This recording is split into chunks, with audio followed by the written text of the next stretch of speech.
Hey guys, Awesome 7th Hour Films back again with Jujutsu Kaisen. Last time around, it's like that. It's like what? It's like that. There we go. Anyway, we had a whole thing of a friend of Itadori found him, and she is no longer short and fat. Now she is tall and thin and beautiful. And, any girl being interested in Itadori sets off alarms with Kugisaki and Fushiguro, and they had a nice time, and then went their separate ways. Then we cut back to the plot, which is the traitor of Jutsu High, which is one of the Kyoto people, and turned out to be Mekamaru.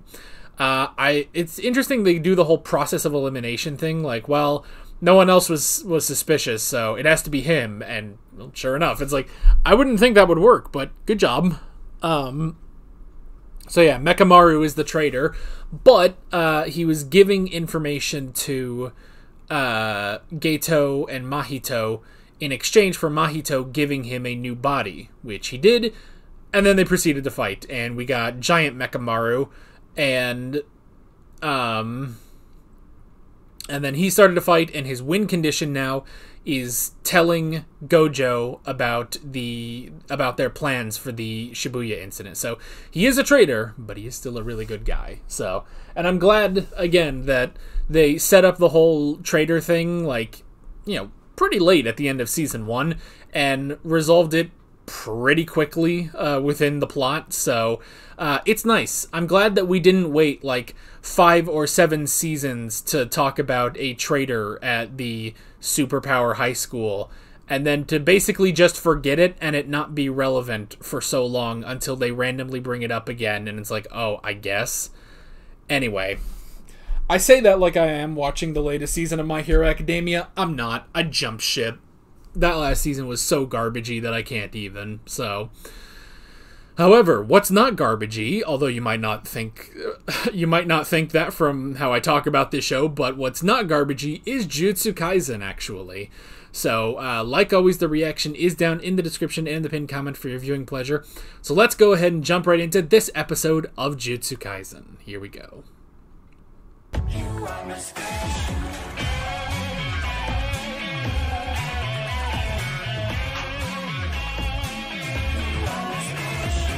I mean, look, we all knew Mekamaru wasn't going to make it out of there. Unfortunately, he seems to be dead, which, it's kind of a dick move to be like, you gave us the episode between Mekamaru and Panda, and that was fine enough, but to suddenly be like, oh yeah, also he's in love with Miwa, it's just like, come on, dude. Like, you're just trying to make us sadder, so whatever, but, so we all knew that Mekamaru was going to lose, so. By the way, if you hear snore, you probably won't hear this because I talk so loud into a microphone, but if you occasionally hear snoring, there's a dog over here trying to get some sleep, so. Anywho, so we all knew Mekamaru was going to lose. I mean, that was kind of obvious. Although, it would be cool if somehow he did still get the word out to Gojo.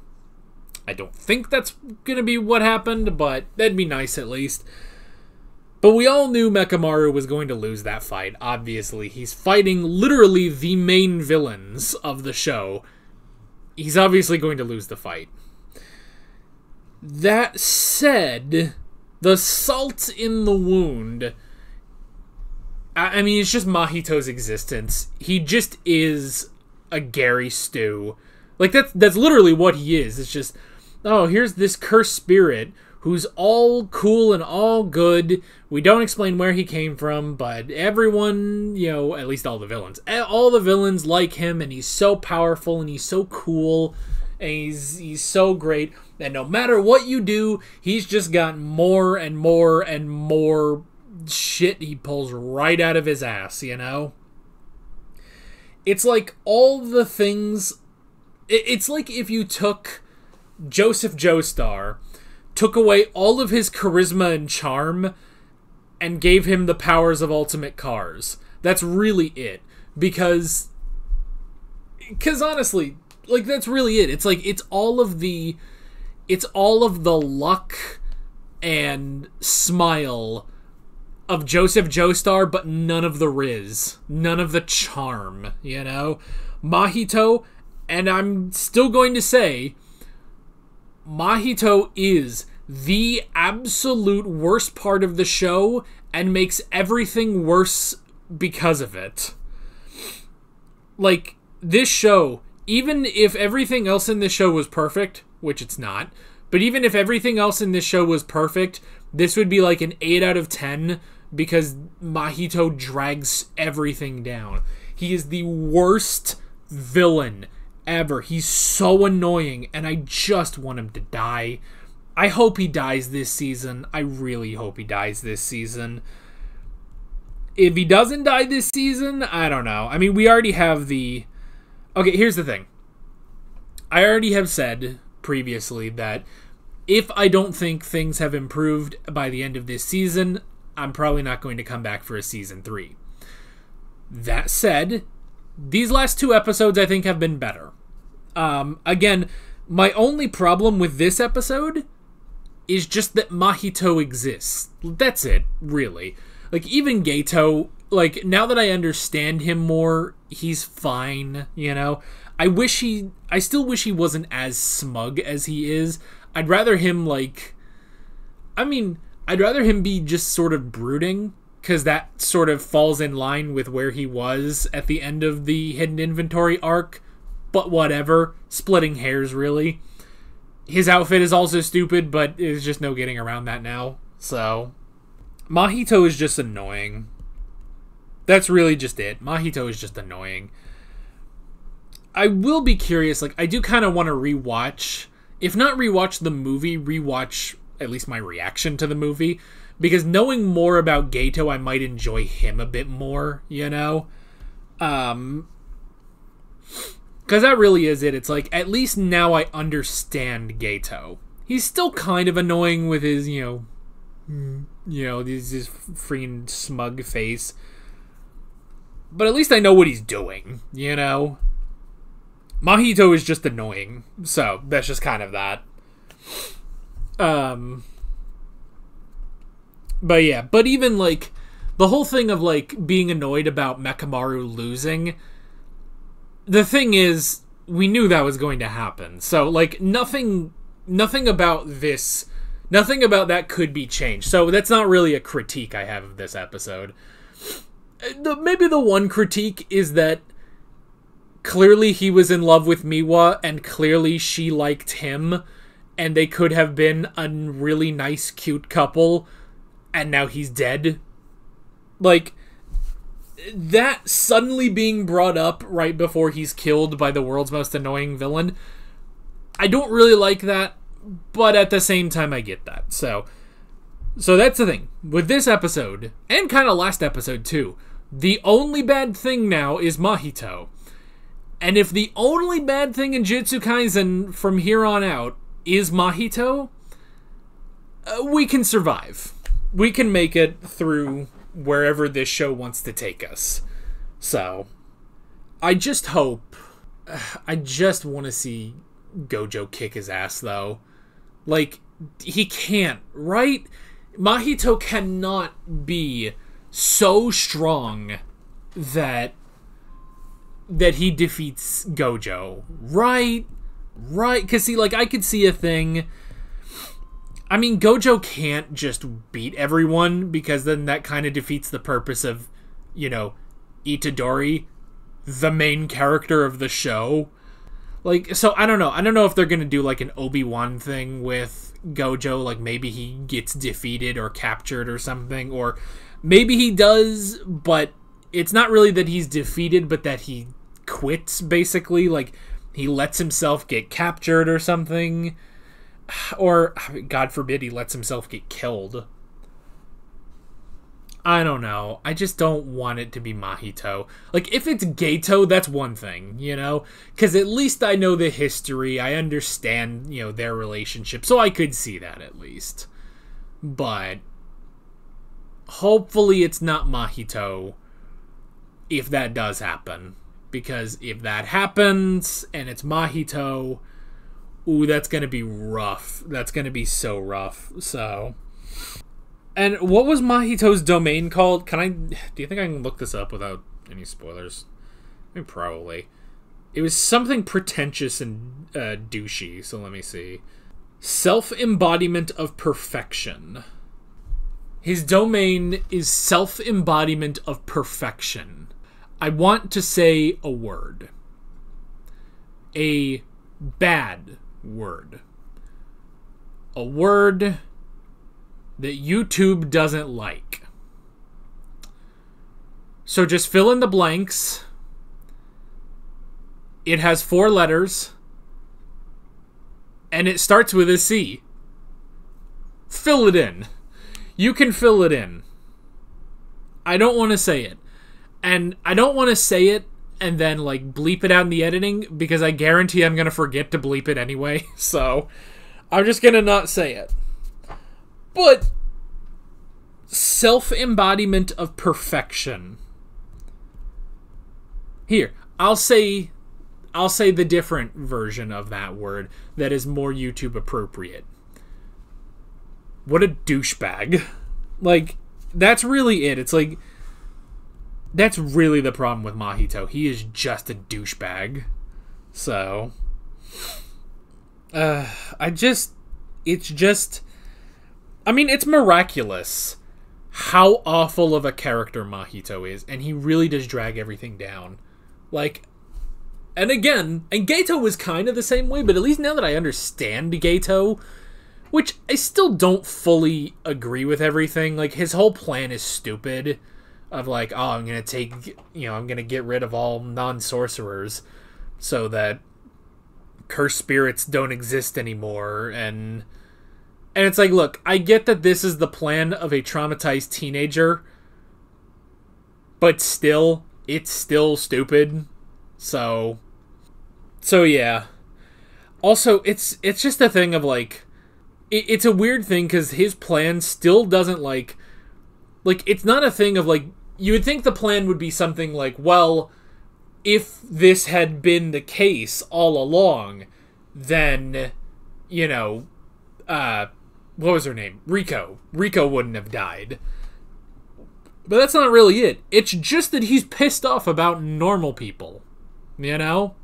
But again, normal people didn't kill her. Toji Fushiguro did, so I don't know. Anyway. But yeah. And while I do hate Mahito with all of my soul, and it does suck that we pretty much knew Mekamaru wasn't gonna win, the plus side is they at Mappa Studios, they got all the animators for this episode, gave them a straw, gave them a line, and just got all of that up, and then they went and they animated this episode. Like, good lord. And you know, it's an interesting thing, because it's like, Mappa does have this reputation now for its ridiculous animation. I will say, now that I think about it though, I haven't really seen crazy Mappa animation aside from it. Like, the closest is Chainsaw Man, but Chainsaw Man doesn't get, like, these colors. Like, that's the thing. Chainsaw Man's animation is great, you know, and it gets pretty wild, but it also kind of, well, I don't know. There was, like, that fight between Denji and the tentacle monster, so I mean, yeah, like, they do crazy animation in Chainsaw Man too, but just, like, the use of color and, like, the abstract objects that were happening, like, it was all just absolutely ridiculous, you know? So that was good. That was really, really good. I guess the other things, how many Mappa shows have I watched? I mean, I'm watching the second season of Vinland Saga, but there's not really too many opportunities for that, and all in all, it still looks like pretty much the same as the first season, though I'm pretty sure that's just because all the animators that were doing the first season at Wit Studio just sort of moved over when Mappa took over. So the other one, I guess, would be Attack on Titan. Mappa and Attack on Titan is alright. I think Wit Studio did it better. Like, maybe, like, that final episode maybe had some good stuff, but none of it was to the level of this. And this is, you know, the second episode of this arc, basically, you know? 7th episode of this season, and we already had some crazy fights. Pretty much all just fights with Fushiguro in hidden inventory, but still, like, this is ridiculous. Like, this is where it's like, okay, now I'm really starting to see that Mappa, you know, good stuff, you know? So that's good. That's good. Again, we want to focus on the positives, not just fuck Mahito. Anywho, and so yeah, Shibuya on Halloween. It's time. It's the Shibuya incident. Let's go.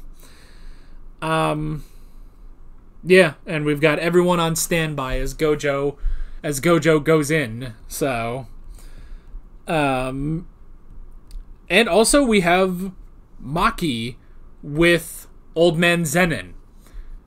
That's interesting. Like, I'm assuming we're going to get some scene where he's like, you're not a real sorcerer because I'm bitchy old Zenin man. Because that was the whole point of the Zenin clan, was that they suck, you know?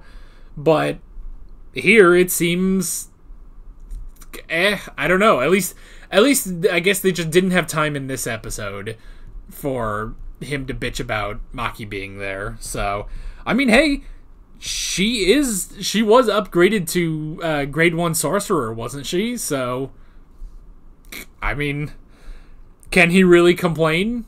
I don't know, but that's cool. It's nice to see, and it's nice to see Maki. Where's Toga? Where's Inumaki?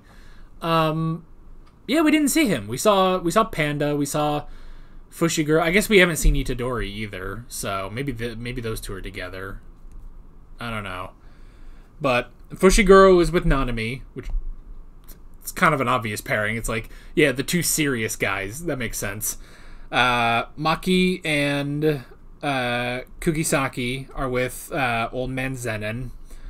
Panda is with Looker from the Pokemon games, or I guess he does kind of look like Gumshoe from the Ace Attorney games. So a bit. It's just that, you know, just change the brown coat, brown bricks. Just change that to green, and he looks like Gumshoe too. But Looker is the first thing that came to my mind. So, but yeah, we don't know where Itadori is. We don't know where Inumaki is. Do you think they're gonna bring back Yuta? Because they kind of teased that at the end of the movie, so that'd be cool. So, yeah.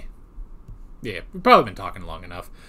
But good episode. Still hate Mahito, but at this point, there's nothing we can really do about that. So we're just going to have to kind of grit our teeth and bear him. So,